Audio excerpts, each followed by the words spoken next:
Tonight, the senseless killing of a Good Samaritan, a teenage bike thief guilty of murdering a Perth father with a filleting knife. The new clues police are investigating in the lead-up to a deadly Mandurah boat crash. Shoplifting shame, a pepper-sprayed IGA owner targeted yet again by brazen thieves. The PM jets to the Red Centre as a crime crisis cripples Alice Springs. Perth's New Look Australia Day. What's planned for the city? The best vantage points for your family. And the Dockers in the doghouse with a plea to adopt some ball-obsessed mates. This is 9 News Perth with Michael Thompson. Good evening. A teenage bike thief is tonight staring down a possible life sentence over a Perth father's stabbing murder. The boy claimed he didn't mean to kill the Good Samaritan, but a jury wasn't convinced. No verdict could bring the love of her life back. Anna Levkovskaya wants to focus on him, not his killer. There are no words to describe how Peter is missed deeply every day. We will always remember him as an amazing person who was curious about the world. The teenager who stabbed Peter Levkovsky to death on a Bull Creek street found guilty of murder. That day Peter wanted to help those boys without a second thought, and that is something we admire in him.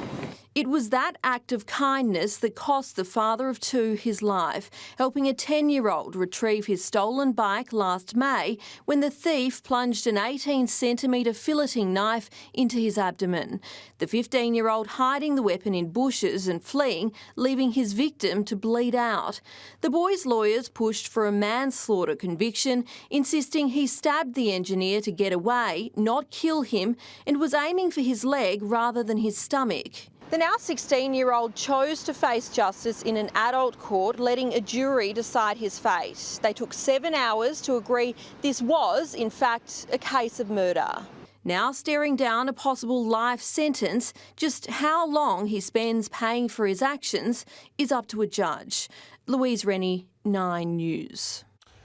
Police are investigating new clues tonight over what led to that deadly Mandurah boat crash.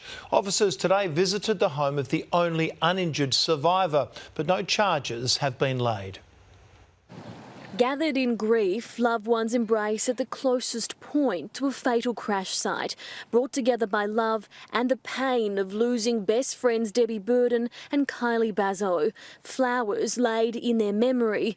The Saturday night tragedy that claimed the two Mandurah mothers still raw for residents as detectives probe what caused the boat they were in to crash into a navigation marker.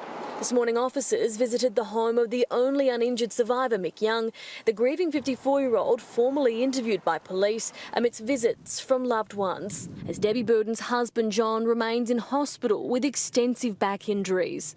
9 News understands the group had spent the hours in the lead-up to the fatal crash here at the Brighton Hotel. Detectives poring over its CCTV in an effort to gain more clues into how this tragedy unfolded.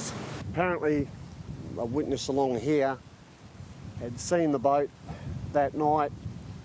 It was speeding, apparently seemed to hit that marker and apparently bounced back 2 or 3 metres. Conversations around the safety of the estuary dividing locals. I think there should be a lot more lights because there are a lot of people floating up and down at night time. As far as accidents on here, you don't hear of too many. As the community continues to grieve. Mia Edgerton-Warburton, 9 News. A northern suburbs supermarket is facing a crime crisis, targeted repeatedly by stealing thugs. Days after a pepper spray attack on the owners, security cameras have caught another shoplifting spree. Squaring up to a super